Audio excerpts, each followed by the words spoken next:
was the most seamless segue that I did there with YouTube. I'm so happy with myself, and I've already burned 43,000 billion calories in the live chat. So, hi, everybody. I am Molly Sleuth. I was a Hollywood hellion, and then I went legit and was an LAPD cop for a long time. Now I'm in the Midwest, and I work as a firefighter. But enough about me. I am so excited to have you here, Mike. I can't even tell you. Okay, let me just blow you up for a second. Okay, here's Mike. When I first met him, he was also an LAPD officer. Look at you looking all young with your daughter looking all cute. And look at your wife looking all smoking hot, wearing your hat at your graduation. And now, like, it's just been exciting over the years to, like, watch you guys just, like, be so in love and, like, grow your family and everything. But now I have to roast you because this is not my friend Mike. What the hell happened to you? I don't even know this guy. Mike. Who is that guy? I know, but now you're this. And so that's what we're talking about because because we've worked a car together. We worked LAPD patrol. I am the human garbage disposal. And you've like gotten your shit together, which is so exciting. I'm very inspired by you and I like watching all your stuff. Well, thank you. Well, I don't think you were that bad. I wasn't, but let me tell you, I have let myself go. In Looks delicious. Ways. It is delicious. I've tried. I feel like I've tried. So, okay. So tell me like what you're up to. Living life. I left LAPD actually in 2021. Yeah. I actually applied to leave in 2019. And then because of the Ronas and all that nonsense, and then the civil unrest and all that, my process got pushed. So I was stuck there for like another 2 years. Wow. So I left in 2021, and I've been working with the state since then. Mm-hmm. And then, kids, my oldest is in college now. So crazy. Yeah. James, when I was working with you, James was probably 2 years old. Yeah, he was little. Yeah, so he's 12 now. He's in middle school. I know, and I see him like winning all these awards. Like all your kids are so amazing. And I was watching your story today, and you were like putting on your like stern dad voice. You're like, "Don't you do that?" And she was like, "Oh, you mean like this?" Doing another like cartwheel on the couch. Like, it's just so cute. I love watching your family grow. I can't tell my daughters like. My son, I can be super strict with my daughters. They get away with whatever they want. If you have any advice on that, I'll take it. Yeah, she knows it too. It's too good. They take full advantage of me. So I should explain. So we are streaming live on a bunch of places on X and Pilled. I can't see the live chat, sir. I'm sorry. And also YouTube. Can't see your live chat.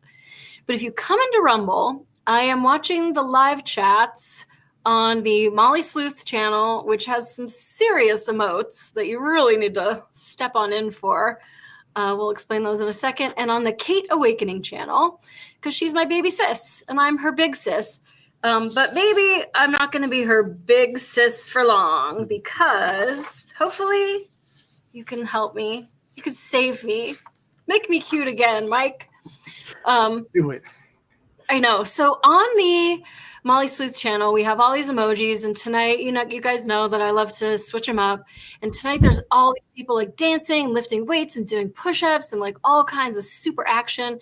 So if you want to burn thousands of calories by just clicking your little button, you can dance like my stripper girl that I just posted. And there's also donuts and pizza in there, so feel free to have some donuts and pizza emojis as well. And we also have a swear jar. Mike, you know that you can take the girl out of the ghetto, but you can't take the ghetto out of the girl. Like, I've really been trying not to swear because I think it's cute, but I guess the rest of the world doesn't. How big of a jar do you have? You're going to need a big one. Well, I do try to get it together. Becky Lou's here. Hey, Rod. And Rose Thistle Art. Hi, guys. It's usually like $10. But last week we donated to this kid. His grandma nominated him. He's like doing karate. And like I did karate when I was a kid. So I'm just like, oh my God, that kid's me. So grandma's putting him through karate to like learn discipline. And I just think karate is like such a great thing for kids. Yeah. So we donated $10 to that kid on Go F Me.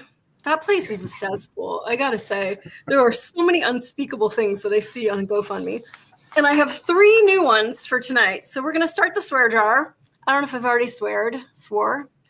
But if you go into your emotes on the Molly Sleuth channel, you'll see this one that says, "That's what she said." And that's how we start the counter off. That every time I swear, put a little "that's what she said" in the group chat. And that's another $1 towards somebody that is going to take my money tonight.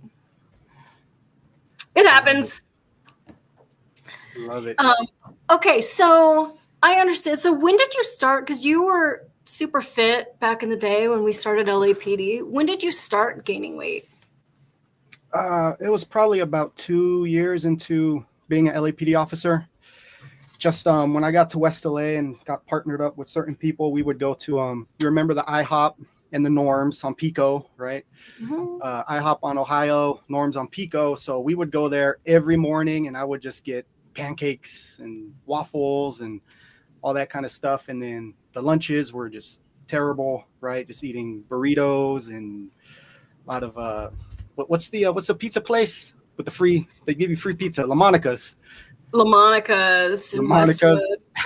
I get free pizza, and West LA is very generous. A lot of the very restaurants. nice to us. Yeah. So, although, do you remember Jeremy? Jeremy. I can't think of his last name. I used to try to get him food poisoning, and I'd drive him all around the whole the whole division, and we'd go to like the sketchiest 7-Eleven and like 8859, and just be like, "Can I get that one, please?" And they're like, "I have fresher ones." "No, please. I'd like the brown one, please." And like a green hot dog. Jeremy, God, I can't think of his last name. He was so funny. He was very dry. He was a Navy kid. Yes, he's an Olympic. Oh, is he? Okay. I'm gonna draw a blank on his last name. I know exactly. I know. You know exactly what I'm talking about. Yes. Yeah. In fact, when I first met him, he was like, yeah, so I was in the Navy, so I've polished a lot of knobs. And I'm like, this guy's hysterical. That dude is funny. Yeah, he was great. But yeah, I never really ate lunch on patrol. Like there just wasn't time. I guess I was working as a hard charger. But yeah, we ate breakfast. Maybe we went out of the division sometimes. Definitely. Santa Monica to Izzy's, but yeah, West LA goes really hard on the breakfast because it's slow typically. Yeah. For West LA at those hours, it usually gets busy around lunch. So huge breakfasts and then terrible lunches. So that kind of just started it. And then I would lift heavy, right? I would lift weights a lot. So I was really strong. And I'm like, oh yeah, let me eat more food so I can get bigger and get stronger. So I'm just got this huge belly and like just lifting a massive amount of weights, but really unhealthy, just kind of strong. And then as the years went on, I started getting more disgruntled. I started getting more just fed up with the job. I started getting fed up with people. I'm really like a big people person. Like I really want to help people. And I got to where I was like, I hated everybody. Like, don't talk to me, leave me alone type of thing. And then I started drinking. Now I hadn't drank since I was a teenager. When I was 20, I got really involved with church ministry and stuff, became a Christian. So from 20 to, I didn't even drink on my 21st birthday. And I think I started drinking at LAPD. I was probably around 26 or so, maybe 25 and a half. I don't know. It was about 6 years into it, 5.5 years. Started drinking. And then it just amplified my problems. I got more disgruntled. I got more angry, got more impatient. I got just depressed. I started feeling low. And then, of course, the beer belly comes. And then when that comes, I start looking at myself in the mirror and I'm like, dude, you're fat. Yep, right there. Like, you're a loser. You suck. So the alcohol was really big. And, Yeah. you know, and you start drinking a lot and you go home, buy a 6-pack, drink the whole 6-pack, and then you just want to eat. So then you just eat, and then you get lazy, and you get down. And it's just like a snowball effect. So that's pretty much what started it all. Interesting to me because you were always so upbeat. You've got this like absolutely magical family, and for you to be like brought down, it like kind of hurts my heart. I loved LAPD, but I left and I was sworn here in Michigan, and I worked for a big agency here in Michigan. Fucking hated them, dude. They were so racist, so awful. They didn't have any core values, respect for people, quality through continuous improvement, none of that. Sure. And so I ended up quitting on probation. It was just like, yeah, I'm good. Thanks. Bye. And then they blacklisted me. I couldn't get a job in Michigan. I was unemployed for 18 months. I don't tell anybody that story very often because it was really dark and terrible. But then luckily I moved to Michigan with, California cash. And so I'm like, okay, well, I haven't been unemployed since I was 9 years old. And like, what do I do? So I'm like, well, I will just make my house really awesome. So I learned how to like tile, and I learned how to do all this stuff. Because the weird thing with Michigan is the economy is so great here that you'll hire people and they just don't show up because they're going to go fishing. And you're like, wait, what? Like, no, nice. I need my bathroom tiled. And so I ended up like getting all these tools, borrowing tools, and learning how to do stuff myself. It was very exciting. I'm homeless right now, but I'm hoping that will change. And so I couldn't get a job, and I was applying. I applied for Dana Nessel's office. She's the state attorney, and I kind of knew they weren't going to hire me because she's very, very, very, very on the left. And but that would be working elder abuse cases, which I love old people more than anything. And then the Michigan Missing, Murdered, and Indigenous Women's Database, doing like DNA search warrants and like really cool stuff. And then the Ottawa County Court's Public Defender's Office, working for the public defender. I don't care what side I work. Like you either did it or you didn't do it. It's not personal. Yeah. And so there's video or there isn't. There's a witness or there isn't. And all three of them were like, wow, you've written a lot of warrants. You've done a lot of high-speed stuff. You've done like so much in a decade or whatever that I was with LAPD. And then it came to the point where they were going to check my references. And the place that I worked in Michigan must have told them something terrible because I left LAPD, like I was the golden child. I never had a bad use of force. I had a commendation ribbon, like never had any problems. Loved working for everybody in every neighborhood. And so like, dude, I couldn't get a job. And it was like terrifying because like, how you can't get anything on merit anymore. Yeah. They like decide to be DEI and like pick one of the boxes to check or something.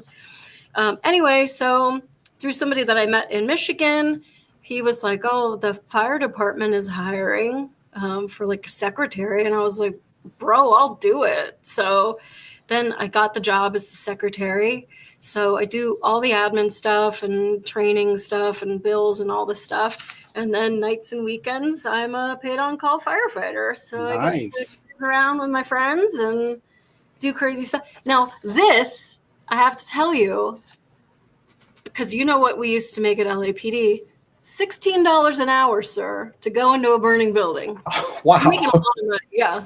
From making six figures to like eat suspicious food at 7-Eleven to $16 an hour. It's a good time. Wow. But yeah, so then being off for 18 months and just really being basically like an unsupervised child at a birthday party. Like this was my graduation photo from Fire Academy. Like that's like not even recognizable as me. Like I got heavy I call that my bus driver outfit. It's really Doesn't look too bad. Still look good in uniform. I mean, I'd like to say that I like fixed all that, but I haven't. So maybe you could talk me into getting healthy tonight. Probably not, though, Mike. So I'm just saying. We can try. We can try. So I see you post a lot of running and stuff, though. Do you feel that running is a key component to it, or just for you? Absolutely not. I only started running because it's really, really difficult. Like I have a really hard time running because I'm a bigger guy. I'm old. I'm 41 years old, going on 42. So running is not like the ideal. This is where I delete you right now. Now I got to eat a Cheeto. Running is not ideal. I started doing it because I just wanted to challenge myself. And I got really, really into it. There is that runner's high thing. I was like, this is stupid. There's no such thing. But I got to a point where I was running, I got to a point where I was running far enough to where I would hit it. And I'm like, holy smokes, like this is what they're talking about. Yeah. But you got to go like, for me, like 6-7 miles, I start to feel that. So just running like a mile or something, like I just went to do it one day and I was like, dude, this really sucks. I don't want to do this. I think I should do it. So I kind of forced myself to start running. But I've actually probably Baker to Vegas is next week. So I'm running that. First time I've ever run it. So I'm going to run that. But then after that, I'm cutting back on my runs because I've actually think I've been running too much. It's pretty hard on the knees. Like I was running, I was doing 10 miles at a time here for a bit, like 2-3 times a week. So it started catching up to me. And while my jalapeno Cheeto just burns a hole down my throat, tell everybody what Baker to Vegas is. It's I don't think they even raise money for anything. I know it started as like some LAPD SWAT guys and some sheriff SWAT guys. They were like wanting to see who was more macho, and they started in Baker, and they ran Baker, California. Yeah, Baker, California, all the way to. I keep forgetting you moved to like out of California, dude, man. So from Baker, California, all the way to Las Vegas, and I think there's like 20 legs or something. They vary from like 4 miles to 12, 13 miles. So it's a relay race. Mm-hmm. And it started off with those guys, and it's turned into this huge event where agencies from all over the world come. It's like a big camaraderie thing. And I don't know. I don't think they raise money and give it to. I don't know if they do anything like that. I don't think so. I think it's for you want to get that cup. Yeah. Got to get that cup. That was one of the things I never before. I did support one time with West LA. But I asked, I'm like, so are they, oh, cool. Like, are they raising money for a cause? They're like, no. And I'm like, no, why not? Like, what's the point? Yeah, I did support many years. I like to drive the van and pick people up. I've gotten into so many fights in Las Vegas. Oh. They're all totally hysterical, though. That's a whole episode right there. It really is. In fact, I've been thinking a lot about Monica Rutter this week, and we're going to talk about her in 2 weeks because we're talking about charities and stuff. But Monica and I went to Baker to Vegas, and she had to drive the van with me for 12 hours. And on the last leg, they were like, get out of the van. You have to run the last leg. And she's like, wait, what? So she ran her heart out. She was so amazing. And yeah, we got into a lot of fights. We got into a fight. There was some guy. And so I had only worked Hollywood division like an hour and a half. Like I wasn't there for very long at all. And there was some guy, I mean, so Baker to Vegas, nobody really knows, but like every cop on earth is in Las Vegas. And everybody's drinking, and you're hanging out with people you don't normally hang out with, and people are doing some crazy shit. And it's like that whole, like, what happens in Vegas stays in Vegas kind of a thing. And so this guy comes up to me at this bar, and I'm with Ralph Rocha, Pete Ojeda, and Monica. And I don't know why Ralph Rocha would ever sit at a table with me. Like, we worked in ACAR together and he hated my guts. I remember our first night, we got a code 30 ringer or an alarm call at a church off Goshen, somewhere in West LA. And we get out of the car and I'm a P1, like, but I'm phase 3 or whatever it was, phase 2. And so we get out of the car and we have to go all the way around this whole alarm complex for the whole church. And you know how alarm calls come out. They tell you it's like in zone 33. And you're like, what does that mean? Like, is that on the west side of the building? Is that over? Like, so Ralph says, he was so snotty. He says, well, if you had more time on the job, you could go one way and I could go the other, but you're a P1, so I guess we have to walk together. And I was just like, what a dick. So I said to him, super old school though. He's cool. I know, he really was. So I said to him, well, we can make the best of it and hold hands. Like, you idiot. If you're walking one way and I'm walking the other, we both have to walk the same footprint anyway. We might as well walk together. Like, I think like you and I together as like seasoned P2s, like we wouldn't walk one way and walk the other. What if you surprise me coming around a corner and I freaking shoot you? Like, right. Or we come in contact with a suspect and now there's a crossfire. Like, you wouldn't do that. Yeah. But, you know, as a brand new probationary officer, I was just like, oh, well, I guess we would walk separate ways. You know, like, come on, Ralph. Anyway, so we're at this bar in Vegas and this guy comes over to me and he's this tall, like 1950s looking guy with like Buddy Holly glasses. And he's like, I know you. And I'm like, you do? Yeah, I know you from Hollywood. And like, I don't know who this guy is, but he doesn't look like a cop and I don't recognize him. And so, but I worked a million nightclubs in Hollywood. And I worked mostly really sleazy clubs with terrible names that I would get charged on the swear jar for. So I'm thinking he knows me from the nightclubs. So he's like, yeah, I know you from Hollywood. And what did I say to him? I said, oh, did you know me when I was still a man or something like that? And he was like, no, I know you from Hollywood. Yeah, but like, the conversation, we were on totally different planets and I could not put together that the guy was a cop at all. So he like comes over to the table with his beer or whatever. And then Ralph Rocha like stands up from his table and he's like, the lady, leave the lady alone. Like, you better what else? This guy was like 7 feet taller and was like, I don't want any trouble, whatever. But he was super drunk. Rocha was drunk. Pete Ojeda was drunk. Monica was just like, I don't want anything to do with this. I'm in some like absolute like asshole dress. And so anyway, this guy ended up getting kicked out of the hotel bar. And I was like, whatever that was about. And then it turns out he was my sergeant at Hollywood Division. Oh, shoot.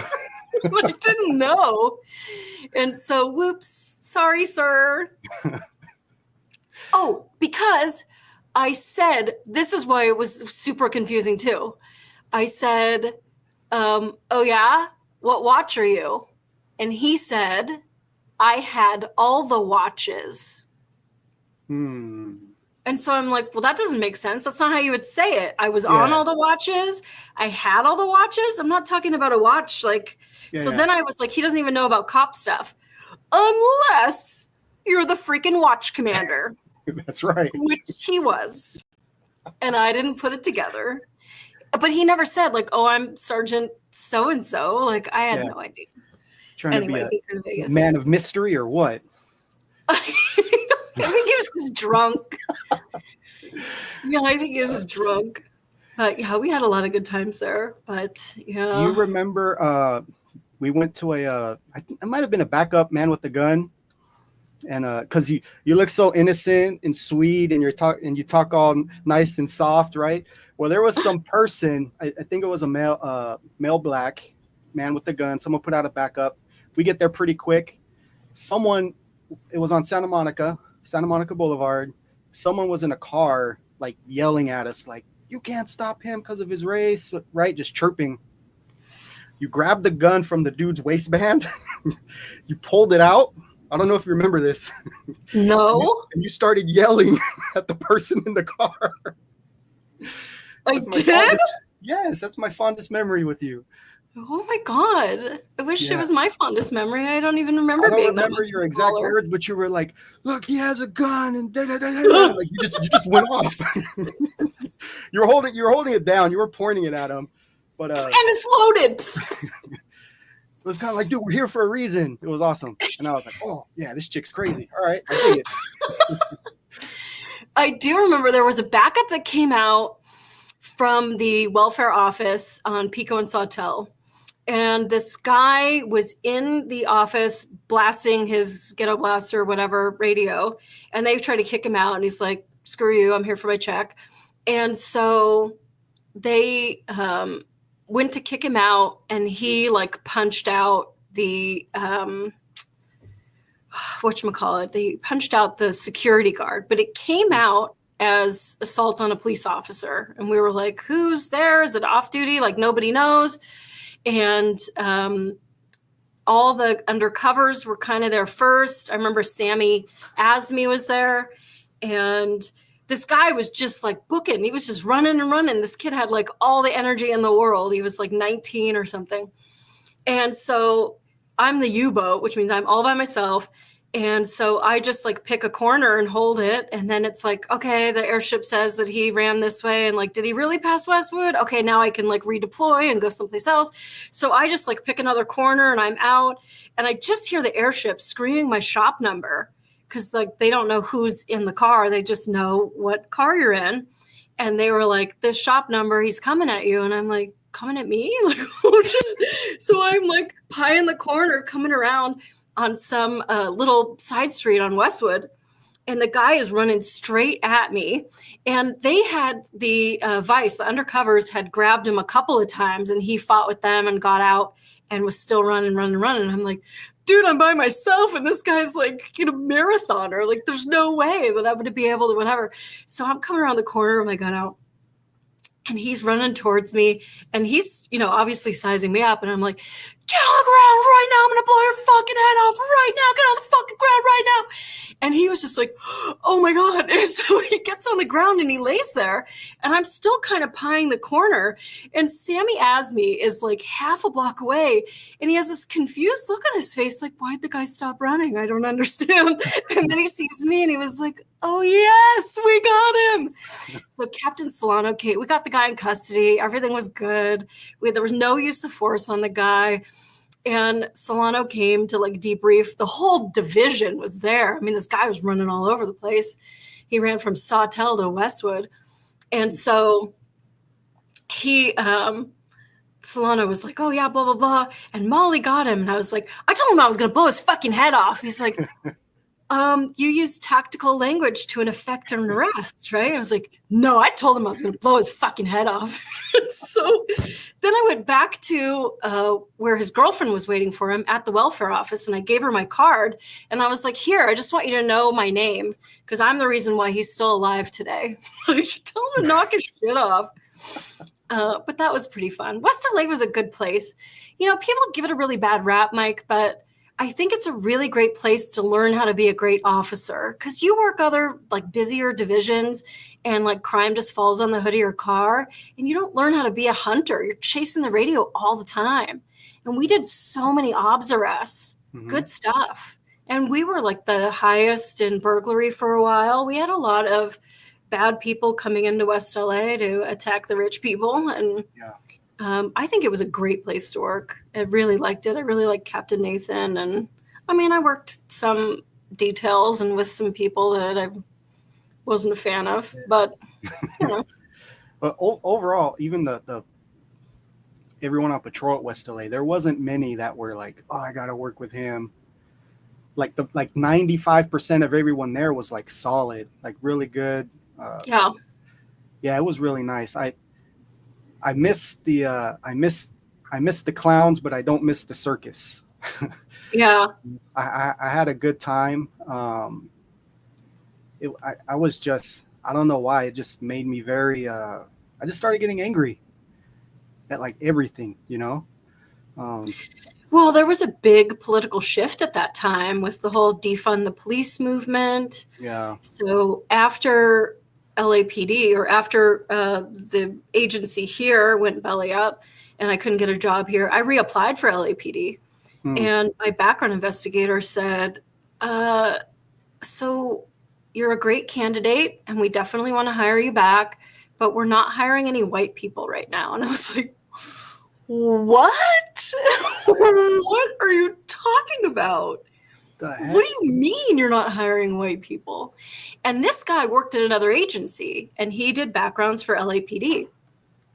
And so he's like, yep, they're trying to put through a couple of classes with only minorities. Like, bro, I am a minority in La Ciudad de Los Angeles, senor. Like, what are you talking about? In fact, in my class, they gave us flyers and it said like now hiring Hispanic officers. And I'm like looking around at my academy class going like, do you have a problem finding Hispanic officers? Like, everybody here is Hispanic but me. And I was like, I mean, if it said Spanish speaking, like eso es necesario, but like you're brown, come on down. Like that doesn't even make any sense to me. But then the city really doubled down and they put through a class, and I posted on their Instagram on my burner account, like when they were like, look at us, we have a whole class and there's no whiteys here. Like, what are you doing? Because you take bias policing so seriously. And what about our 14th Amendment? And what about our core values? And you're just like, oh, you're white? Not only that, though, Mike, but the guy who was my background investigator said there were 2 dudes that he had to hire for the next academy class. And one of them was a prior convicted felon, but he was a juvie at the time. And the background investigator was like looking at his J name going, you ever come in contact with the police, son? Nope. Never been arrested? Nope. Never go to court? Nope. No convictions? Nope. So then he goes to the mom, asked her the same thing. Nope. He's perfect. He was convicted. You didn't notice when he was sentenced to 6 months in juvenile hall and didn't stay with you for 6 months? And so not only, I mean, and we've had some bad ones slide through, but not only do you have somebody, and it was like an assault with a deadly weapon or something, like, okay, you're a kid, maybe you learned from it, whatever, but you're lying today. Yeah. And that was shocking to me that the city was like, well, he's the right color, so meh, meh, meh. And I'm like, I don't want to sit in the car next to that because I'd have to come back as a probationary officer, start over from scratch. I lose my detective rank and everything, which was fine. Like I knew that I could earn it back, and I'm not a princess. It's totally fine. But to sit in the car next to somebody that has no integrity, how do you hire somebody like that that's lying to you right now? When you have it in your hand, like that wasn't just like, oh yeah, I forgot about that. Like, bro, you were arrested, you went to court, you were convicted, you served 6 months in a juvenile facility. Like, and like, he was only like 21 or something. It wasn't like some guy like my age now going like, oh my God, yeah, I forgot about that. Like, it just happened.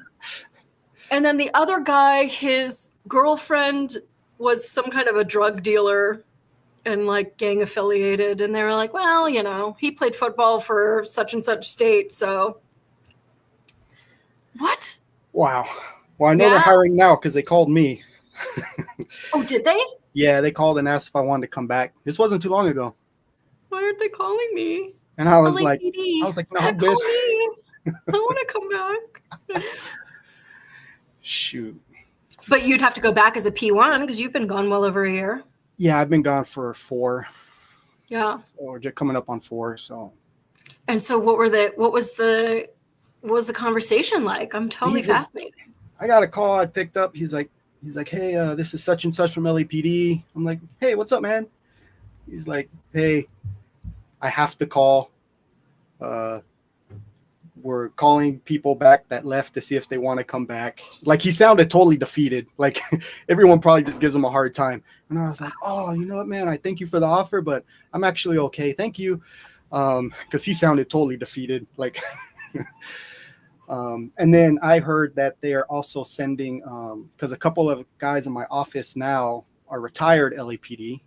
Mm-hmm. They came after me, they received letters with LAPD offering for them to come back.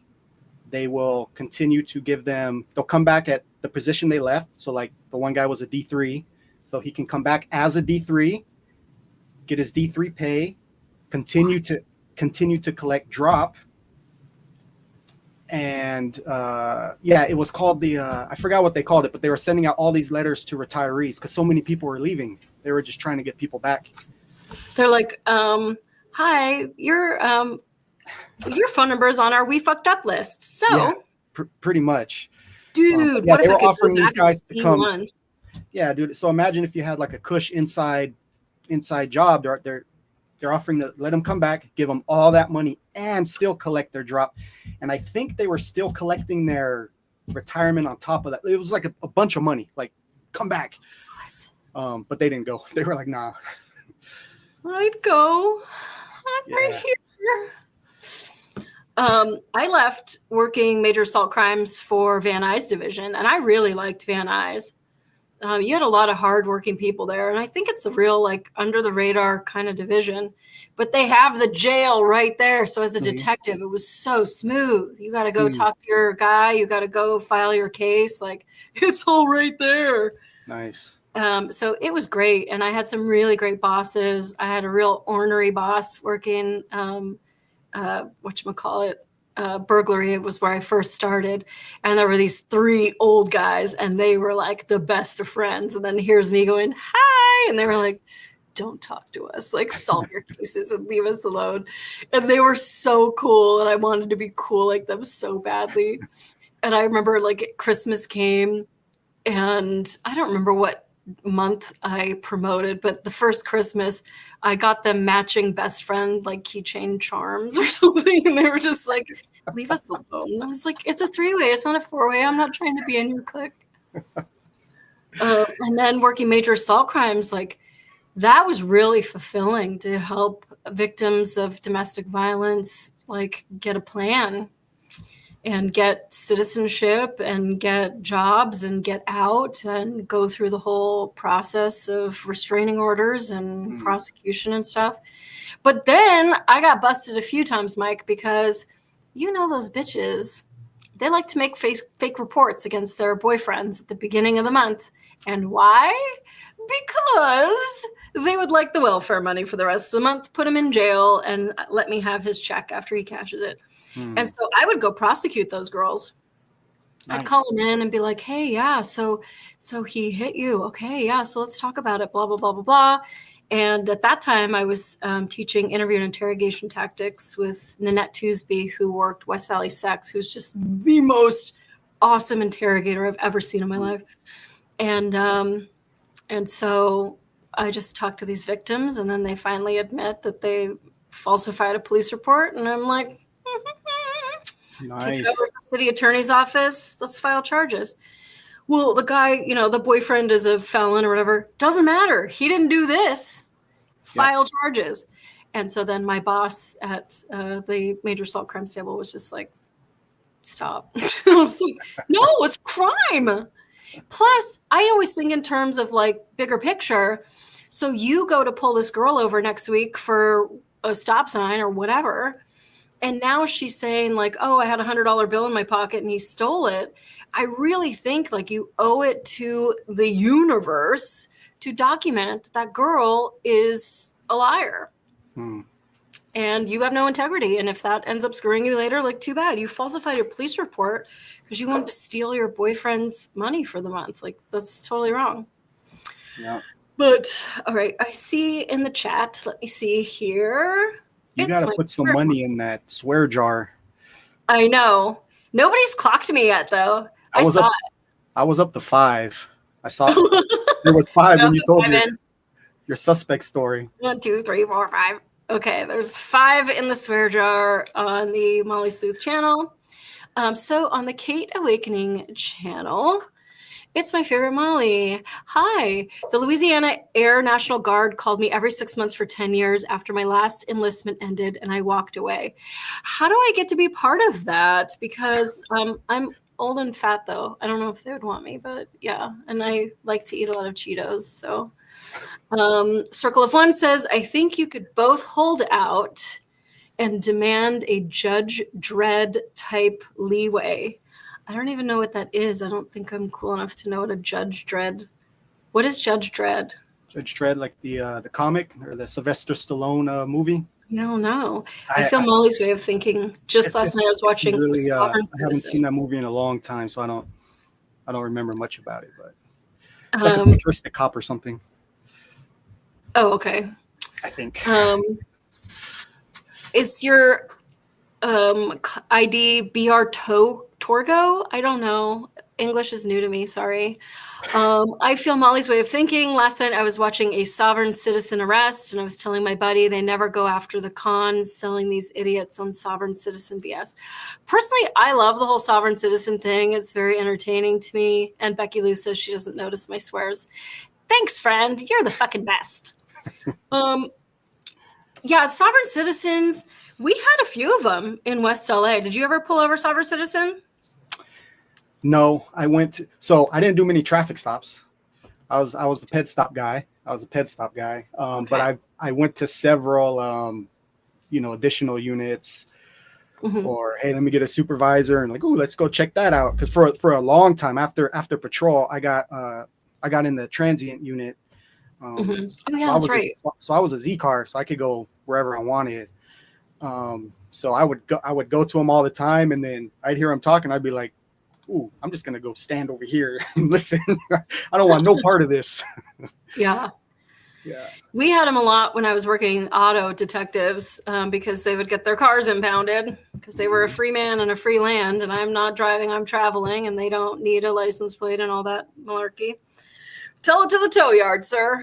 So they would come in and cause all kinds of problems up in detectives, but yeah. I don't know. It's like I would love smaller government, but I feel like as law enforcement, like we were there to enforce laws whether we believed in them or not. But we did get spirit of the law, and I'm really grateful for that. And I think we had good supervision basically everywhere I worked that understood if you just warned people that this is not the droids we're looking for. So, well, yeah. Okay, so then tell me about your journey into faith, and then we'll get back into my fat ass. Oh, yeah. Oh, you got the gummy worms too. Snap. Snap. You got a whole pantry going on over there. I have a problem. My journey into faith. Yeah, I was about 19 years old. I didn't believe in God, didn't not believe in God. I was whatever. I didn't think about it. A family friend invited our whole family to a church right here. It's the same church I actually go to now. Invited us out there there was this guy that does pottery. He's like a professional. I don't know what you call them, potters. I don't know. But anyways, he has this huge lump of clay up on the stage, like massive, like 3 feet tall, 4 feet tall. I don't know. And he's giving a presentation, and the whole time he's actually molding the clay, like Ghost, right? Like he's up there and clay going everywhere. And he's talking about himself and his wife and how they met. And so this whole like life story type thing. And at the end, he's going at it for like 40 minutes or so, right? At the end, it's this vase or vase, however you say it, big, like one of those big ones you see at Home Depot, like 4 feet tall or something. Shape like kind of comes out, right? Beautiful. And then he starts doing the gospel presentation, talking about the Bible and all that kind of stuff. And he starts putting it'll be spinning on the table, and he takes like a knife and he puts it on there, and it kind of starts making designs, right? In the actual vase. And then at the end, he takes some red paint, and he's talking about Christ, and he puts it, and it's just coming down like slowly, like a water pitcher, right? And that, as it's spinning, that the little drops literally like overtakes the whole thing. It just all becomes red. Like it was so beautiful. I was like, dude, that's crazy. I've never seen this in my life. And he gave his little presentation, whatever. All right, cool. I was really intrigued by the message. I was like, man, that's interesting what he was saying. I'm going to go back. So I went back the next Sunday, and it was a regular pastor. Like, all right, that's cool. Go back again the next week. then I buy a Bible and I'm like, all right, let me check some of this out for myself. So I start reading, and then stuff started happening. Like I never had a Jehovah's Witness in my house. They show up to my house, and I'm like, oh, I just started going to this church. What's up with you guys? So he starts telling me, and I had just started reading the Bible, and he said something, and I go, wait a minute. They were just talking about this last Sunday, and they said this, and you're saying, right? So I'm already getting into like a little apologetic, not argument, but a discussion, right? And I'm like, yeah. Wait, you guys aren't the same. These are clearly two different things, right? So I start reading more. I keep going to church. I was going maybe 3 months, 4 months, I don't know.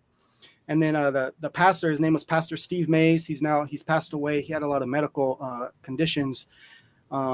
He was up there preaching, and same thing every week at the end. He's like, hey, if you want to give your life to Christ, stand up, come to the front. We're going to pray. Every week, same thing. This week, he's praying, and he's like, hey, if you want to come up, stand up, come to the front. And I'm like, nah, I'm not going to do it. And then he goes, you need to get up right now and come to the front. And I swear, Molly, it felt like he was like he came down, because I was sitting in the back. It's a big church. It felt like he came down. It was like right here in my ear. Before I knew what happened, I was up and I was in the front. And I went home. I was big into like hip hop, dude. I just threw away all my CDs. I like all these like things. I changed. I was like, man. And then I got really heavily involved serving there. One of the guys saw me. I was there early one day. He was in charge of the college ministry, which was my age group. He kind of took me under his wing. He discipled me, and then I got involved. I ended up eventually working with, I don't know if you're familiar with Ray Comfort. So Ray Comfort's an evangelist. If you've ever seen the $1 Million Bills with the Bible message on the back, he made those. He has a YouTube channel now with millions and millions of subscribers. He had a TV show with Kirk Cameron. Kirk Cameron found out about his ministry, and he jumped on with Ray, and then that kind of exploded his ministry. But he's been preaching since like the 80s, open air preaching and stuff. So I went to work for him in his ministry full time. And then I got married, so I needed the ministry gives praises, not raises. So I had to do something about the money. But that was always my heart, was ministry and helping. So that's how I came to faith. During those years when I started drinking. So of course I was like not where I needed to be. I had stopped reading my Bible. I was angry with God, because I'm like, I'm here doing this police job, right, to provide for my family. I never wanted to. I don't want it to sound bad. I never dreamed of like being a police officer. I know there are people that it's like their goal, and sometimes I'll talk to them. I joined on a dare, so. It was never it was more of a, hey, James is on the way. My wife is pregnant, and I was working at the airport. I'm like, this ain't cutting it, dude. I had to borrow money from her dad to pay the rent. So LAPD took me. It was the only law enforcement job I applied for. And it was my wife's idea. So I applied. So I'm struggling with this whole, what we deal with, right? So how do you, it's always been a struggle. How do you deal with being loving and compassionate to, hey, bro, you try to touch me or my partner, you're getting hurt. I'm laying you out. Like, no question about it. Right. So I got to go there. But at the same time, I want to be right. So I feel I've always been balanced, but internally it's always been kind of a struggle for me. So I was mad at God. I'm like, man, like, especially 2018, 2019, when I started drinking a lot, right before the whole COVID and civil unrest. That's when I was in my worst, and then the civil unrest just elevated it. Yeah. But I was like, why am I here? I should be in ministry. I have gifts. I can do this. I can do that. So really a lot of that. So I stopped going. I would still try to practice, but I wasn't where I should have been. And that just led to more depression, more anger. Cause now I'm like angry at myself. I'm blaming God. It's not God's fault, but I'm blaming him. And I just continued. And that, like this picture in the back, 2019 Officer of the Year, right? I'm at the pinnacle, at the height of the career. Oh, you're the best officer here in West LA. And I was hating life. Like, just, I don't think I'm even smiling in that picture. Like, huge accomplishment, right? And I'm like, yeah, screw this. I don't want to be here, type of thing. And that's the year I actually won that Officer of the Year award. And then I had application. I was already in backgrounds with this other place as I'm receiving this award. So I left LAPD, got hired at this other place. Great people, small, brand new. So it's a way different environment, meaning like at LAPD, I didn't care who was doing what or promoting this, or like I wasn't in the weeds, right? Here it's small. I've heard about it. I was never into it. Here it's everywhere. Like you can't get away from it. It's like everyone knows what everyone's doing and what's going on. It's like it's a lot. So you got that aspect, but the quality of life is way better. Schedule is awesome. People are awesome. But it's still I'm still doing the same thing, right? So no. I'm happy, but I'm like, if the stars were perfect or however you want to say it, I'd definitely be doing something else. That's why I always have these side hustles, trying to do stuff on the side. But so I left LAPD, got here. Faith has gotten much better since I left LAPD. Really took some self-evaluations and thinking about where I was going wrong and what was leading me towards that. And one of those things was the drinking and, the overeating, overindulgence, all that kind of stuff. So that's kind of like my faith journey. I want one of those so bad. Just ate a Cheeto. Yeah, I'm still involved in ministry. As you know, I do a lot of evangelism. I work with Ray Comfort. So my whole background is talking to people and evangelism, going out to events with the church. They actually just text me before the podcast. I'm going to be performing in a couple weeks. Nice. Yeah. So, cause I do. Yes, because you do music also. So you threw away all the hip hop. Yep. But then you started doing music yourself. Yeah. I started doing music as part of the ministry back in 2008. So as part of the evangelism. So we'd go out to like 3rd Street Promenade. We'd just start rapping. We'd get big crowds and we share the gospel with them. And myself, I don't want to boast, and 2 of my homies that I would always do it with were good. Like, so we would draw a big crowd because we're not like, because you're the only Christian rapper that I know, but I mean, I'm not like, it's a big, well, it's, when I started, it wasn't very big. It's huge now. Oh, really? And yeah, dude, it's huge. And there's some that I really, really like. And there's a lot that I don't like. Anything it gets commercialized and kind of lose the heart of the message. But it's big. I'm kind of outdated now because I'm an old guy. I don't know the lingo, and 41. I can't mumble, can't sing. So a lot of these guys sing. I can't sing. So yeah, but you're rapping. You don't really have to sing. Yeah, I'd love to say that I have my finger on the rap industry, but apparently my finger was elsewhere. Oh. In the punk scene. Oh, you didn't know that, Molly. It's a little aggressive. I was an odd duck. We actually have somebody in the chat that was a cop in Alice Springs, Australia. Almost destroyed me mind, body, and soul. Yeah, I can't even imagine being a cop. I can't imagine living in Australia, having seen all the stuff that happens over there with COVID and everything. And then we were talking about a lot of, Big Hair Tsunami. Hi, he's gifting subscriptions on the Kate Awakening and on the Molly Sleuth channel. Thank you, Big Hair Tsunami. I saw your testicles post earlier, so that was fun. Thanks for that. Sounds interesting. No, Mike, this is so fun to just get on the internet and make all these new friends and stuff. Like, oh no. One, I think it's awkward to make friends when you're an adult. Like, it's just like people look at you at the grocery store and you're like, ooh, well, you better watch that or it might end up in my cart. And they're like, for whatever reason. Weirdos. But like on the internet, I feel like everybody's just so like warm and welcoming and they don't care that I'm an unapologetic asshole. We all love it. We love it. All right, so let's talk about me losing weight. Well, I have a Cheeto in my mouth. Yes. How do I get back to that? Woo! I was skinny. I That's was cute. fancy right there. Now I have Cheetos in my mouth. So I know you help a lot of different people, and I follow you on Instagram. Tell everybody your Instagram handle. It's also in the description on the Molly Sleuth channel. Yeah, it's a Health Club Fitness.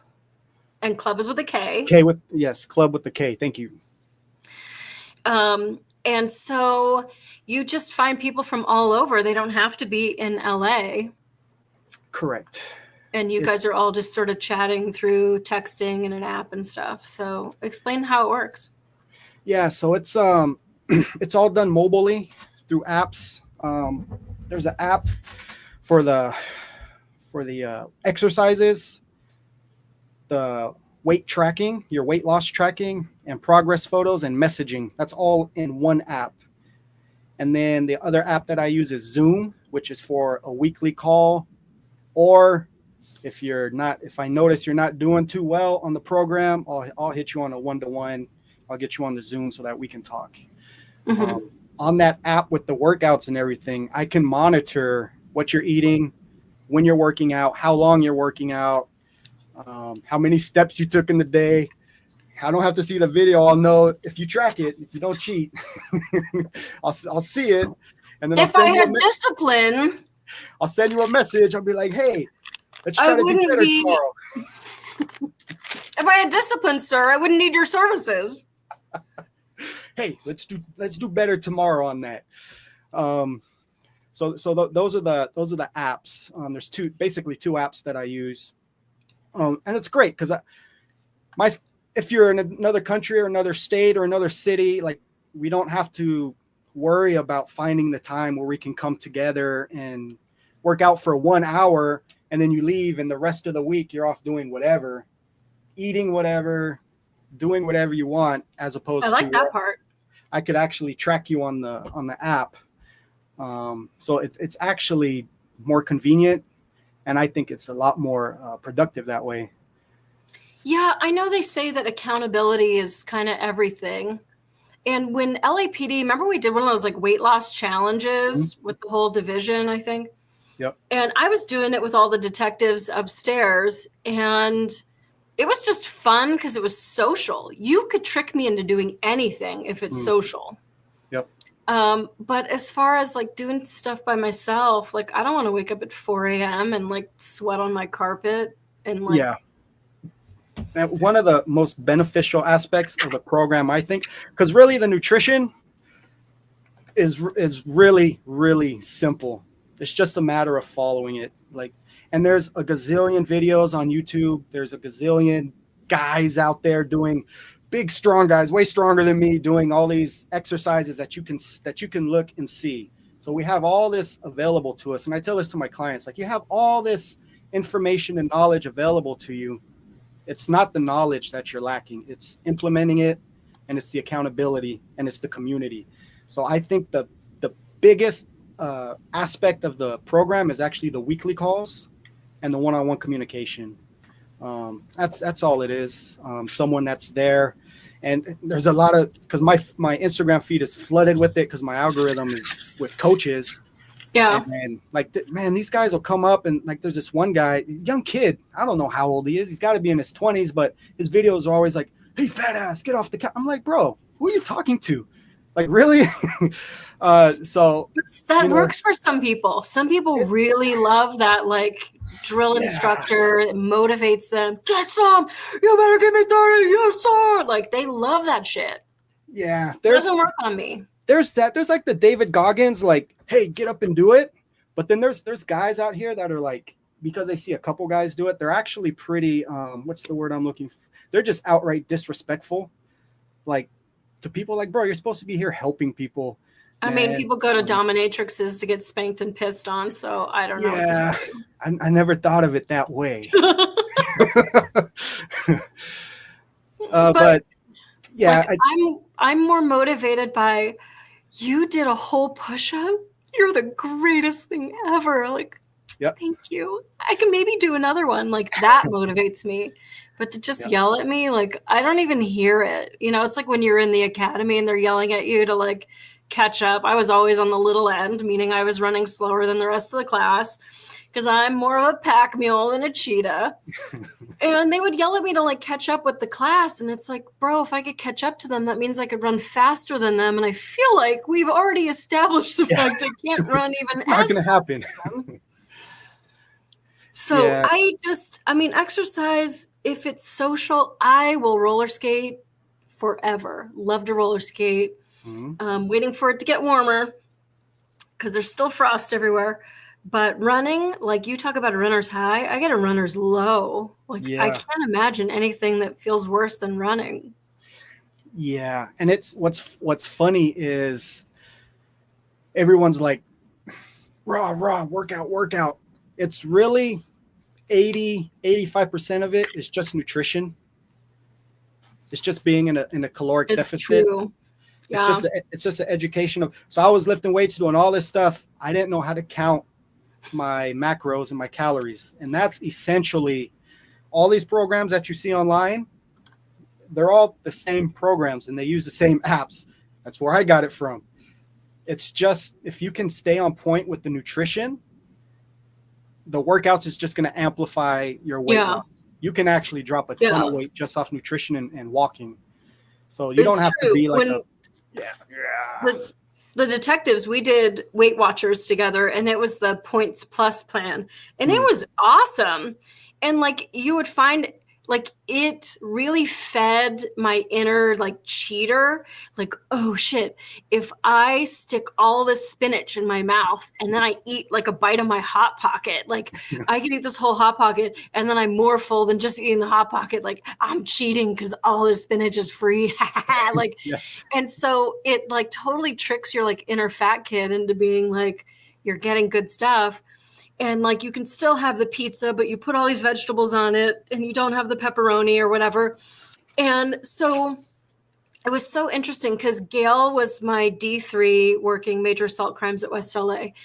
And she was on the treadmill like 2 hours in the morning because she wanted to have 2 glasses of wine after end of watch.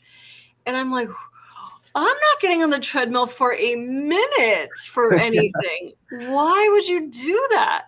Yeah. But they would let you trade exercise for like food or drink. And I'm like, yeah, we're not doing that. And I did lose some weight, but I didn't have a whole lot of weight to lose then. Now I'm like a painted larva and I need some help. In fact, Rod's in the chat and he says, make Molly healthy again. That's right. Rod, I thought you loved me. You're torturing me. Well, you can dance if you want to. You can leave your friends behind. And if you don't dance, God, I can't think of the rest of that. I was an 80s kid too. Okay, so I have to make sure that I'm actually seeing that. It's Bales. I swear, without the grandma glasses, it said balls. Sorry, but it did. So you said that you stopped doing, no, it was BR Torgo that said no more sodas. I don't really drink soda. I am a sugaraholic. Mike, I got to tell you, I did this Whole30 with my girlfriends a couple months ago. I didn't have any sugar. I felt disgusting. I felt so gross. Everything, I don't know if I was detoxing or what. I felt disgusting. And then my best friend Randy came out and met me, and we went all around Detroit together. And because he was coming out, like I got some like ding dongs and like some like the worst food that you could have and like all kinds of stuff. And I had some, and I hadn't had any sugar for maybe 3 weeks. Actually, right before I went to go pick Randy up from the airport, I was like jonesing for sugar so bad. It was like a visceral reaction. Like I needed sugar and I didn't have any in the house. I'm like, where's the sugar? And I literally went to my little medicine cubby and I ate a bag of cough drops. That is how bad I needed sugar. I am just like a candytarian. I made a pie out of Fruity Pebbles once. Nice. But sugar, I think, is the worst thing for me. So I don't do the sugar like BR Torgo. And if you don't dance, then you're no friend of mine. Yes, thank you. I forgot about that. I do remember the video though. Okay, so Bale said I stopped sugar, bread, and milk. Bread doesn't really excite me that much. I do a lot of milk. And dropped 10 kilograms. You'll have to Americanize that for me because I don't know. I guess a kilo is 2.2. That's a lot. 25 or so. I was kind of miserable and hungry all the time. Yeah, so I know that I need to do something, but here's the thing, Mike. If I eat perfectly today, hold on, let me take a bite. Let me join you. Let me join you. What was that? You're influencing me. What? Where did that come from? You're You just influencing had me. that in your attic? I said I want some chocolate.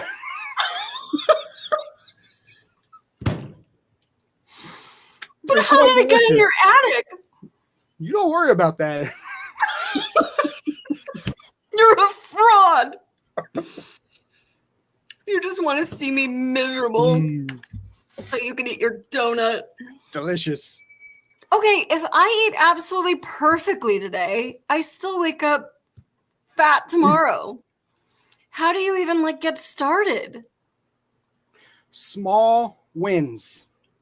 Every day, one small win. That's not going to motivate me. Yep. I want to wake up tomorrow.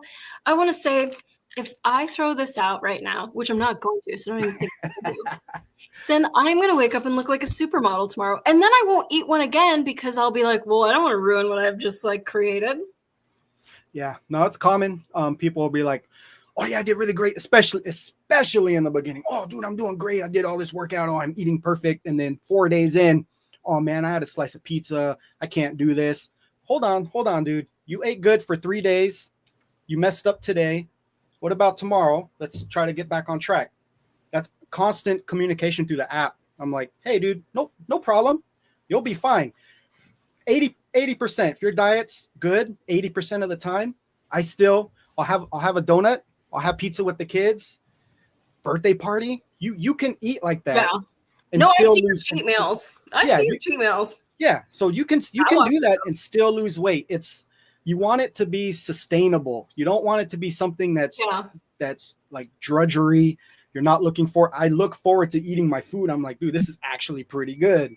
And there's a lot of stuff you could eat. I get Panda Express. I get a bowl with veggies and Kung Pao all the time. It's one of my go-to meals. Like when I'm getting, if I'm like, dude, my food's too dry.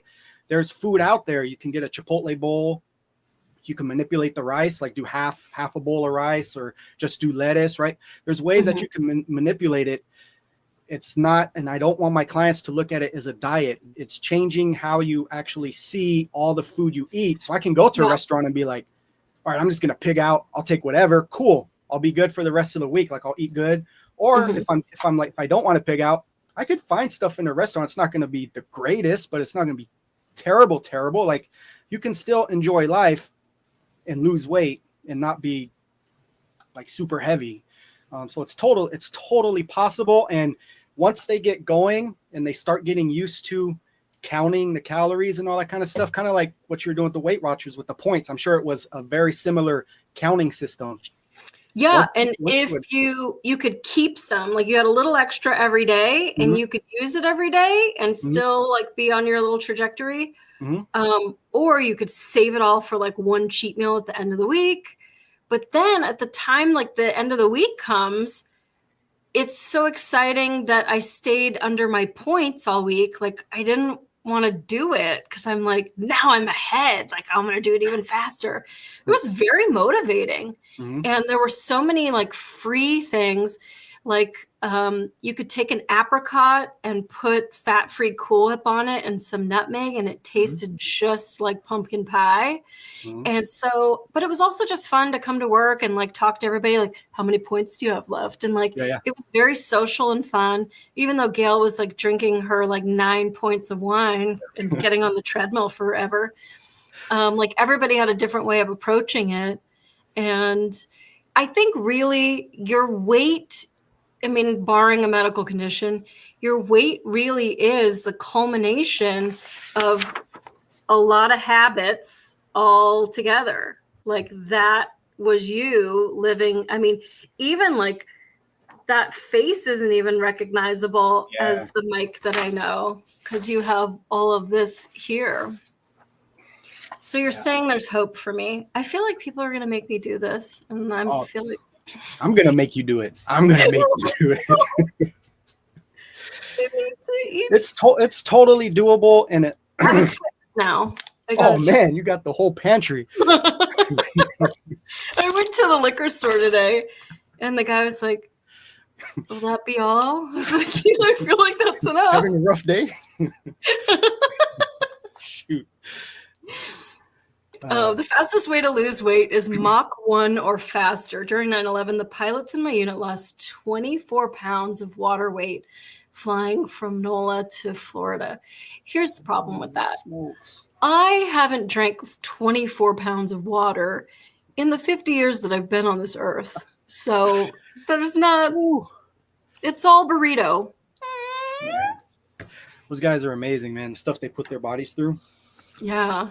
Wild. Well, I had to carry some poor sad sack down a ladder last night at fire training.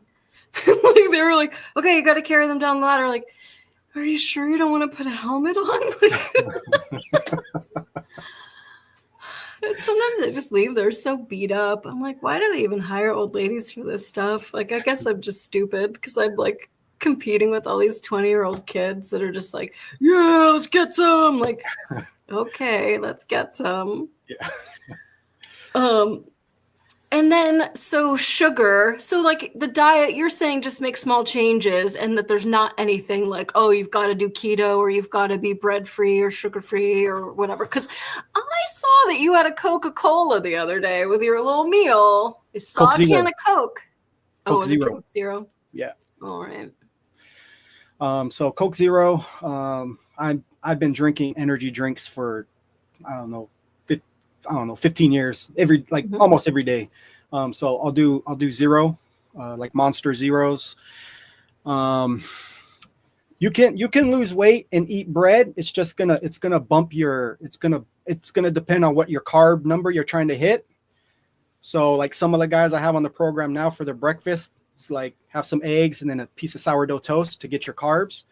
But if you have eggs and toast and then you have a sandwich for lunch, and then you have pasta for dinner, now you're way over the amount of carbs that you a lot of glue. Eat. Yeah, all kinds of carbs. So there's no like you can't eat this or that.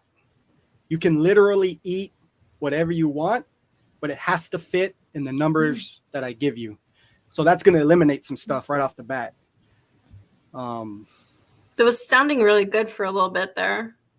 It's so good. Like people always trip out. And one of the guys, he's 6'5". He was over 400 pounds. He's down 36 pounds. His coworkers are like, "How are you losing weight? Because you're eating all the time." Because I have him eating chicken and rice or ground beef and rice or potato. I have his meal plan, and he eats 6 times a day. So they see him, and a 7-ounce chicken and a cup of rice is a good amount of food. It's whole, single ingredient, whole food. So it really keeps you full as opposed to the processed stuff. So he's eating all this food, and they're like, he told me his coworkers are asking him, "How are you losing weight? All you do is eat." But he's eating this good amount of food, and it's healthier, and it's within his calorie number, his carbohydrate number, his protein number. And he's just shedding weight like crazy. And the protein, most people are really deficient in their protein.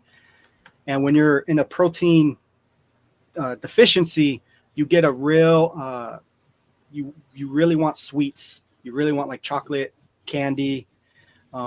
So more protein might help you with that little craving that you got going there. There's probably protein in these gummy worms. Yeah, like 0.001. We'll take a protein bucket and we'll dip them. We'll pour it in protein powder. Can I snort protein powder? Straight to the bloodstream. Straight to the muscles. Well, I feel like they're going to make me do it, but maybe we'll take a little poll. Are you going to be nice to me, though? Oh, yes. Just don't forget. I pulled a gun out on somebody and was like, "Here it is." I don't even remember that story, Mike. That's so crazy. Santa Monica and Westwood, across the street from the car wash. Santa Monica and Westwood, across from the car wash. Earl was there. Earl Wright. I don't remember who else. You were like, he has a gun. I mean, this dude was He was pretty bad. And he was just a bystander that was like, you can't stop that guy. Like, yeah, fuck, like, we can't. Check this out, motherfucker. Yeah, he was in his car and he pulled over filming and just chirping, and I think you would have had enough. That sounds like me. I loved that part. Like, you're saying that you hated yelling at people. Like, that was the most exciting part, because I had worked so many retail jobs before that, where you have to be like, the customer is always right. And just to be able to go sit on the fucking ground right now, or I'm going to tase you. Like, yeah, I just got paid to do that. There we go. That was a lot of fun. And then, like, after they sit on the ground, you're like, that's a lot better. Good job. Whatever. And then you're like, de-escalate. And it was such a wild time. I had such a great time. No, that was a fun part. It wasn't so much the yelling, because I'm a natural, real witty, smart aleck. Yeah. So that stuff falls right into my palm. I'm like, you can't beat me at this, dude. No way. So that part was cool, getting to mess with the people, the ones that deserved it, you know. So that is a part, because I don't interact with people as much anymore, because we just do search warrants. Yeah. So I've seen you on some of your operations. I'm like, well, that looks fun. Yeah, it's usually no one there, so. Oh, well, you do some high-speed stuff. I've seen some things. Yeah, it's all right. I've seen some things. You're doing pretty well. I get to drive the fire truck. That's awesome. That's cool. Yeah, it's terrifying. Absolutely terrifying. And then, like, we all have to wear headsets because it's so loud. So you have to hear everybody in the headset. And, like, if you guys had any idea how much my butt is puckered right now, yours would be too. Like, I'm not meant to drive big vehicles. I should have put that on my resume. That's pretty fun, though. I'm sure the kids wave at you and all that. God, you know, it's so totally different, Mike, because being a cop is all about people. And it's about your interaction and knowing different kinds of people and how to get what you need from that person so that everybody goes home safe. And it's all about people. And fire service, one, there's no proactive activity. You wait for a call. Mm-hmm. And so there's a lot of downtime, and you get paid to sleep over and all this stuff. We do medical calls. Vast majority of our calls are medical, and I don't do medical, so I just do fire calls. Okay. Which is why I'm paid on call with a pager instead of being paid to sleep over. But the fire service, just fire in general, is all like tools and science and math, and it has nothing to do with people. It's so totally different. Shoot. And I don't know. I would say the camaraderie in the fire service. I mean, I'm not one of the full timers, and I'm not one of the cool kids, and I never will be. But it's so different. I don't see the camaraderie that we had, even amongst themselves. I don't see it. And like, God, are they really missing out? But I think, like, when you're abused and you're with your fellow abusees, like, there's something that bonds us, because today, after all the years that I've known you, is the first day I've called you Mike. Like, that's not your name. Everybody is their last name. Yeah.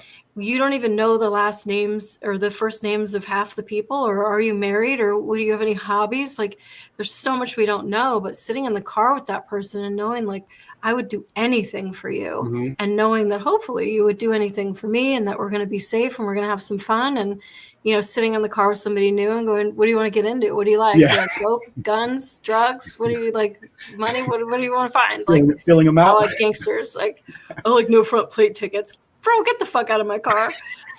So I just think it's such a fantastic job, and it just hurts my soul that they hire people that don't have the same attitude that we had over it. It's a disservice to the whole city. And I can tell you, working for Grand Rapids Police, that city does not trust them for shit. In fact, this came out this week. Hold on, Grandma needs her glasses. So it says, this was on Fakebook.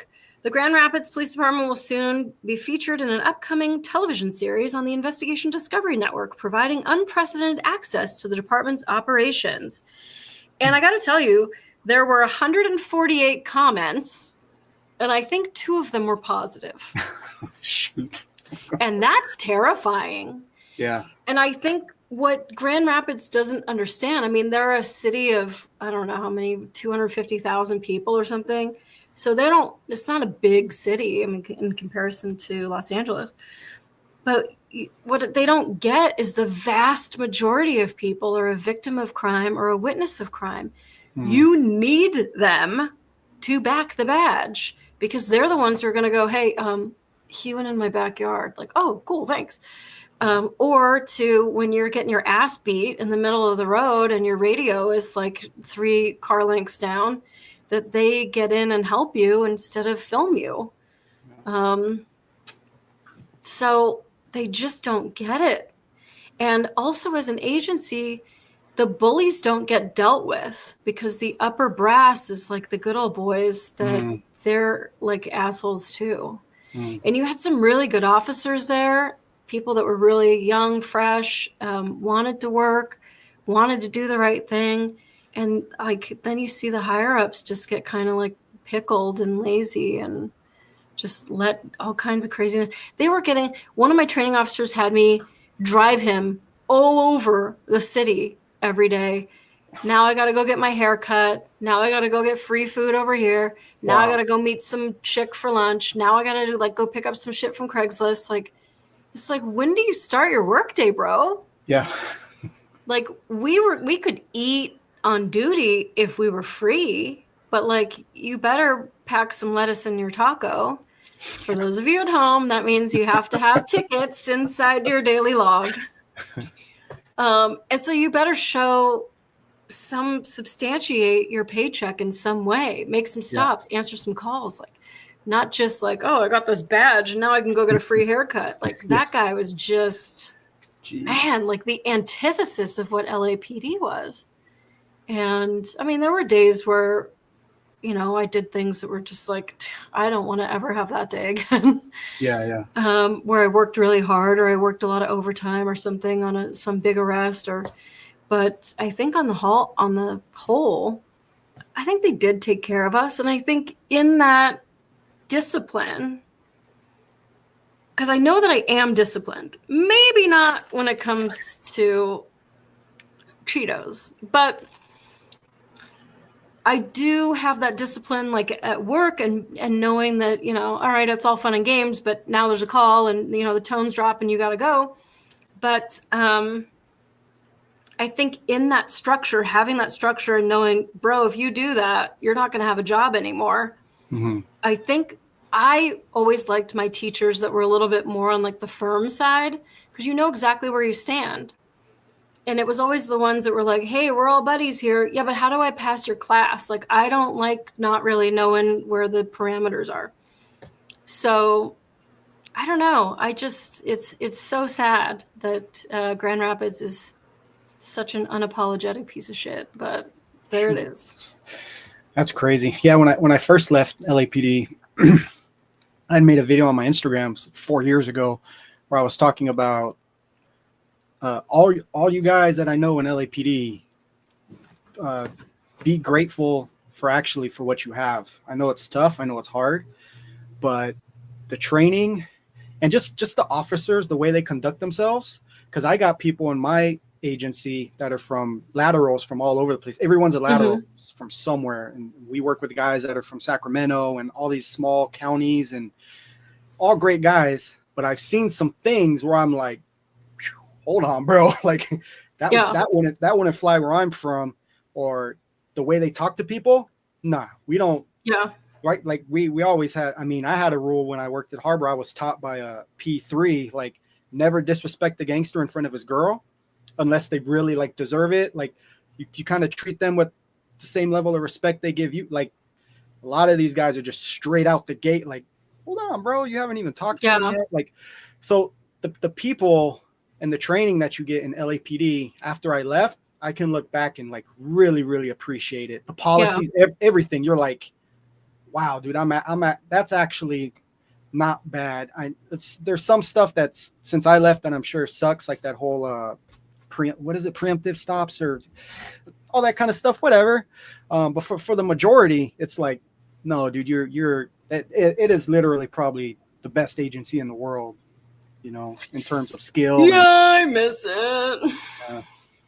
But nobody's calling me to come back. Listen, when I talk to guys, like if I go have lunch with someone or someone who's still there, I saw not too long ago, I was we used the same range that as LAPD, Eagles Nest. Mm-hmm. So I went up there, and West LA actually had a shoot day at the range above us. So I went up there. I got out of the car. I'm all happy. And there was like this fog of like depression. Like you can just feel it when I walked in there, completely different than my office, right? Like you can just feel it. Like everyone was just like, oh, hey man. Like I was like, dude, and you forget when you leave. Yeah. And when I think back, I'm like, oh yeah, I can remember walking in the station and everyone's like, blah, blah, blah. And you forget about like that aspect of it. And that from what people were telling me, like the morale's still like super low and people just aren't happy. So that sucks. Yeah, it does. I mean, politics really trickles down. And then if you have a bunch of cops that have zero morale and I'm just the idiot that blows a stop sign, like it trickles down. I don't know. It's hard to, you touched on it about finding the meaning. Like, okay, if I arrest someone for stealing a car, they're out the next day on some kind of diversion or something. It's like, well, all right. What's the point, dude? Yeah. So you do get calls in certain instances where you really do actually get to help someone. Great feeling. But 90% of the time you're like, yeah, at this point, whatever, dude. Like I'm just here for a check. And then that's where your mentality freaking goes in the bunker and a check to get shot at. Like yeah. Could be folding t-shirts. Yeah. So yeah, I think you just have to justify it in that way. I mean, my dad told me when I was little, if work was always fun, they wouldn't have to pay you. So I guess I've always kind of brought that to every job I've had. But, you just think about it in terms of, well, I would just justify it like, okay, yeah, they might get out tomorrow on this code 37, but like on the fifth one, he's really going to get held to answer. So we have to make sure we start documenting this now.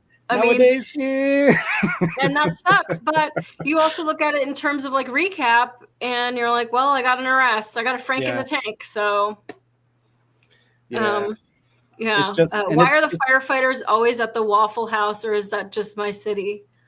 We don't have a Waffle House here. There's a Waffle House, the one where everyone fights. It is. They're looking for the ruckus. Yeah, they're looking to work out. That's what they're looking for. They're looking for a good fight. Shoot. All right. So then tell me what I have to do. Am I really going to do this? Guys, let's go to the chat. I think that my friends in the chat, shut up, Mike. My friends in the chat know I'm perfect the way I am. I don't think that they're going to tell me to join your boot camp because they want me to be happy and eat my Cheetos. This show is not sponsored by Jalapeno Cheetos. Jalapeno Cheetos, for some reason, they always make me cough. Because they're bad for you. I know they're bad for me, but you need a little red 40 in your life. Oh, yes, you are. But living longer would make us happy. Aww. Mm-hmm. I concur. I hate that. I hate that and I love it. You know what though? Like honestly, like I'm at the point of age weight graph where now like I make noises when I like get up out of my chair and stuff. Like, what? That's not me. I used to dance 6 nights a week, and that's only because the club was closed on Tuesday. And like now I'm like so sedentary, and it's just wrong because I'm at the fire department now. And we have a gym downstairs, and like I got nothing but time right now. I'm literally homeless. That's another story. So as long as you won't make me run. No running. Okay, I'll roller skate. No I go running. 15 miles. I Roller skate 15 skate miles. is great. I just went to a birthday party not too long ago that for a little kid that had roller skates. I was drenched, but it was so Yeah. fun. Yeah, I love it. And I put on my iPod with all my music from 1998, and I'm like, yeah. And like, I know that I think that I'm like looking all cool. That's what I think in my head. Yeah. But Mike, I got to go to LAPD. I had gotten a running coach because I've never run in my life. Childhood asthmatic. Nobody wants to hear me wheeze. Molly, sit down. But for LAPD, like, of course they're going to make you run. And like, the more you stand out, the more that all eyes are on you. So you don't want to have asthma and you don't want to like fall out and all this stuff. So I got a running coach and I met him at Runyon Canyon and we were going to meet at the bottom of the canyon. And I'm like, well, I'm going to be smart. I'm going to park at the top because that way when we're done with hills, I don't have to go all the way down, walk of shame all the way to my car. So I park at the top of Runyon Canyon and I got plenty of time to spare and I'm going to run down and I'm going to meet him at the bottom. And I'm running. I've got like my new shoes on and whatever. And you know, Runyon Canyon, it's full of all these like wannabe Hollywood starlets and stuff. Hi, friend. Hi. Hi, how are you? Good. I saw you doing all kinds of acrobatics on the couch today. I shared an old video of you It was funny. jumping on the couch. And your dad said, you better stop it right now. And you were like, I'm going to sneak another one. That was pretty funny. Sneaky. Yeah. So the You got to take Daddy's donut away from him. It's bad. He can't eat that. Just for that, I'm going to take a bite of my candy bar.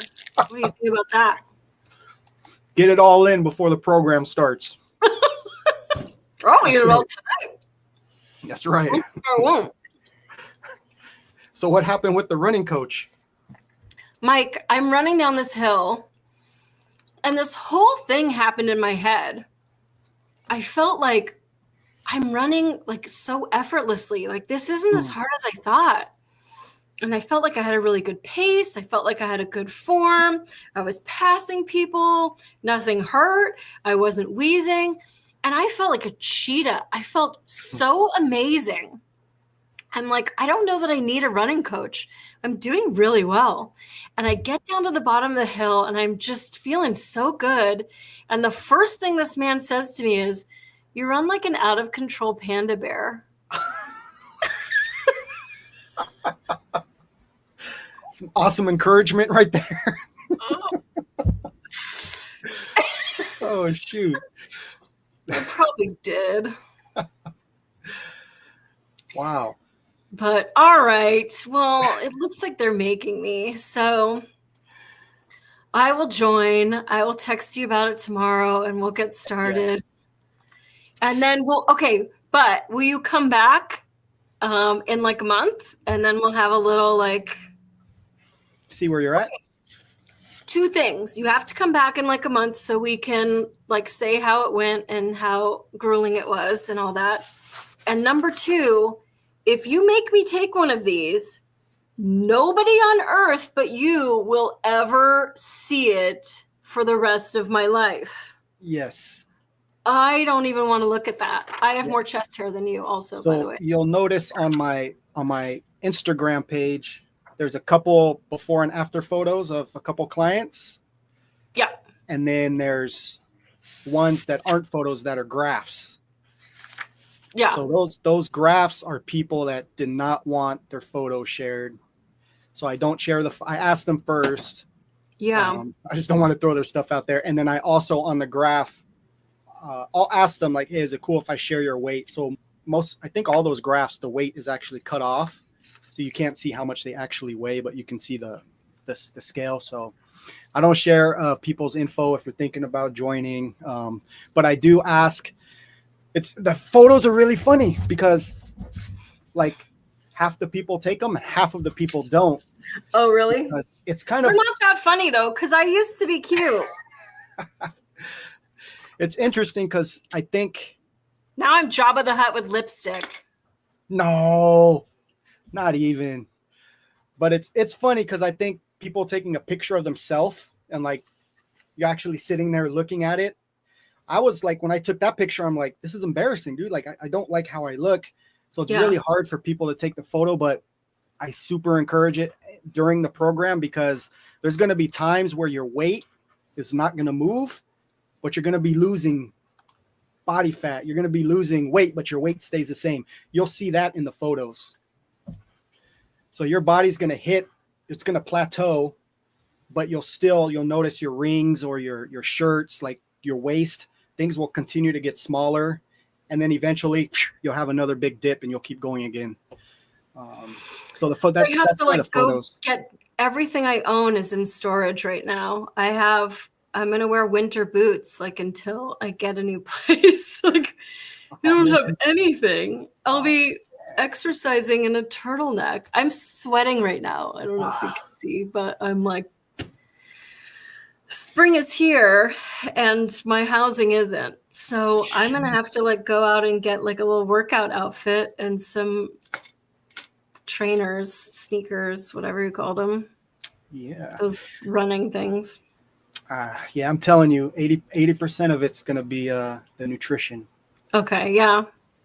And then the workouts. Yeah, I mean, I can get it together. If I make it a game and if it's social, like I can do it.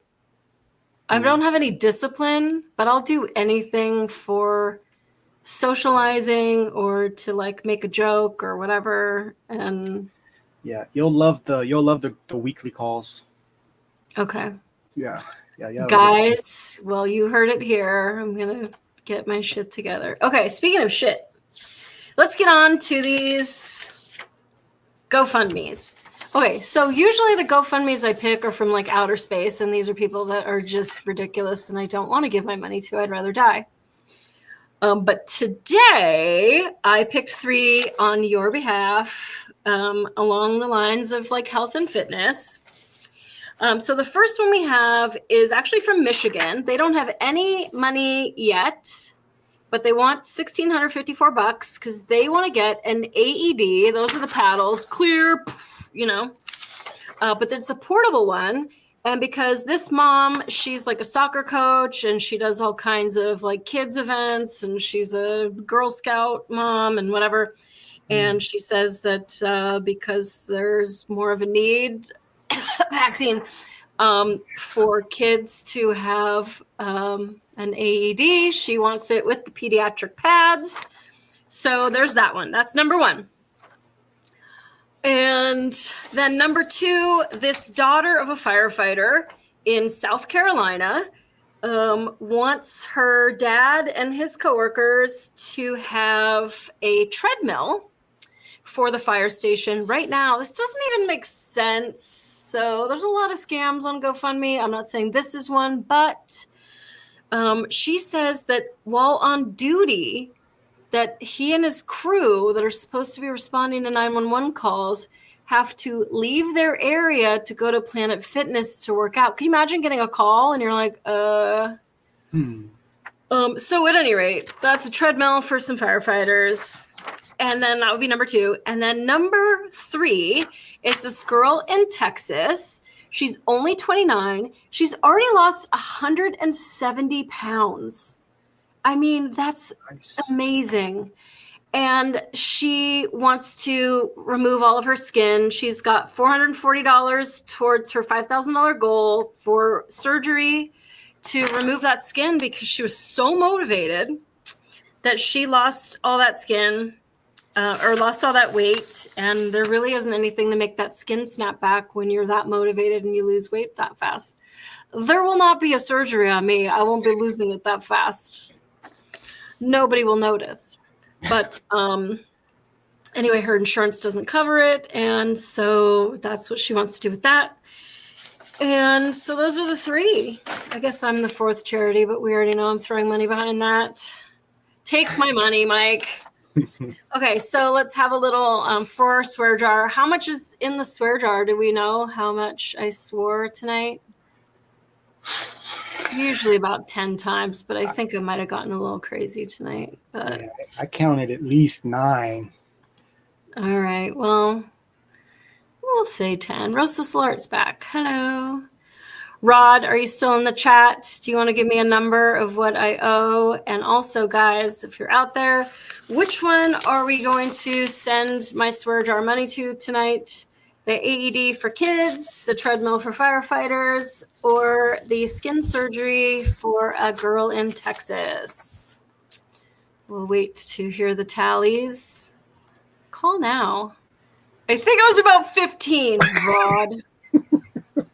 At the beginning of the show, Rod and I were friends. I just want to say for the record, you're on thin ice, sir. AED. We've got one for the AED. I do like the AED. I mean, I do CPR training, and we do use them on our little mannequins, but AEDs are not cheap, and Rod also wants the AED.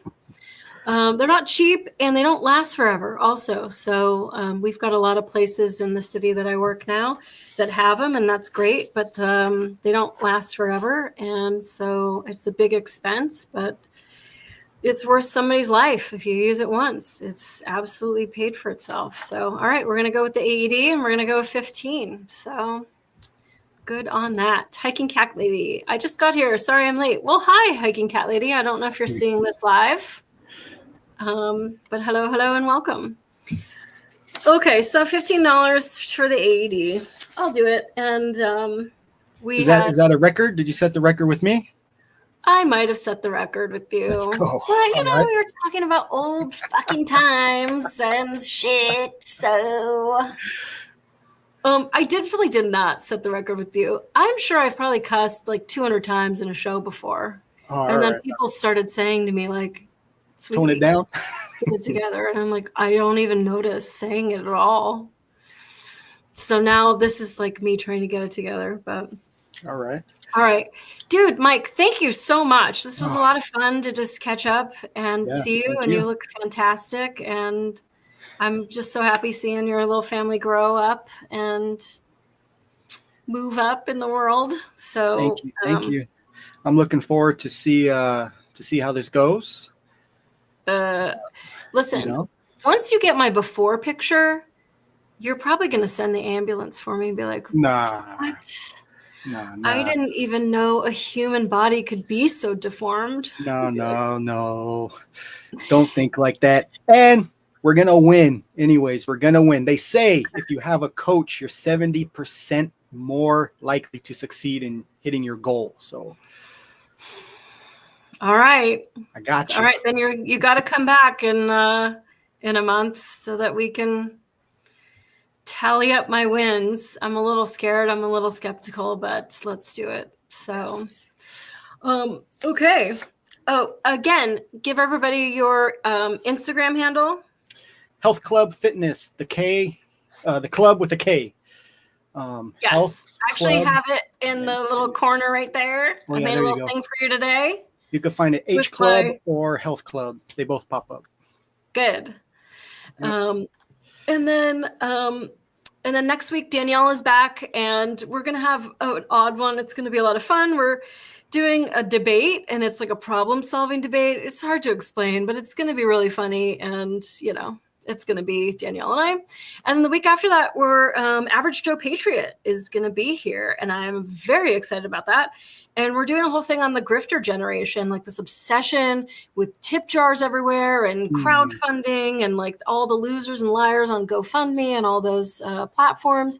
So it's going to be a good one. And so come back, please. And okay, so now all of you are going to dance with me. And I don't see you and you're not going to see me. Thank God. I picked the song for a reason. So I listened to some odd music, as some of you know, and there's this industrial band in Germany, and they came and the singer DJ'd an event that I worked the door at, and I had to go pay him or whatever it was. And I loved his music. He's very good. He does all kinds of like ballads and like soundtrack type music, really like deep and emotional. And then he does like really hard hitting industrial music. Like he's all over the map and he's really good at all of it. And so I didn't know who he was, and I'm not starstruck. I grew up in LA. I don't give a shit. But so I went to meet him and hand him his stuff. And I was making fun of him because his music is what all the goth girls like dance in their underwear to like work out. So I called him the Gothic Richard Simmons. And we ended up being friends after that for like years. Awesome. I haven't talked to him in a long time. Ronan, if you're out there, I miss you, dude. I actually just went and saw you in Detroit, and your security guard treated me like I was a groupie, like I was trying to send my underwear backstage, but that's okay. So we're going to have a 5-minute dance party, and can you keep up? That is what we're going to find out. Just get up and dance. It's only 5 minutes of your life. All right, Mike, love you, dude. Stay safe, and I will talk to you later. Definitely. Thank you. Yep. We'll see you on the next one. Help me, Obi-Wan Kenobi. You're my only hope.